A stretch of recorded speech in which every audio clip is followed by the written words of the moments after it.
নমস্কার, আমার উল্টোপাল্টা রান্নার ব্লগে আপনাদের স্বাগত। আজকে কচুর ডালনা। ফার্স্টে আলু আর কচুগুলোকে ভালো করে কেটে ধুয়ে তেলে সুন্দর করে নাড়িয়ে নিয়েছি, মানে ভেজে নিয়েছি।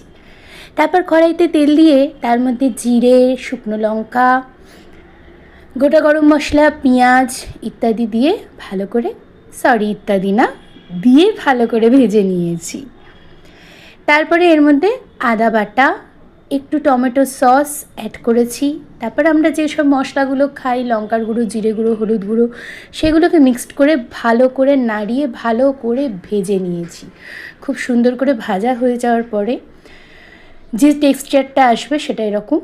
তারপরে এর মধ্যে একটুখানি জল দিয়ে আমি একটা গ্রেভি মতন বানিয়ে নেওয়ার চেষ্টা করছি।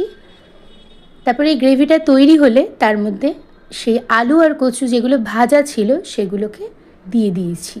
দিয়ে ভালো করে নাড়িয়ে নিয়ে একটা কারি মতো তৈরি হলে সেটার মধ্যে জল দিয়ে দিয়েছি।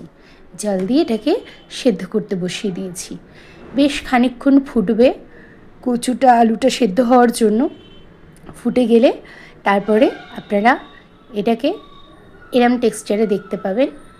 তারপর এর মধ্যে একটু গোটা গরম মশলা আর একটু গুঁড়ো গরম মশলা আর একটুখানি ঘি যদি চান দিয়ে নামিয়ে নিন। ফাইনাল এরম দেখতে হয়েছে। ধন্যবাদ।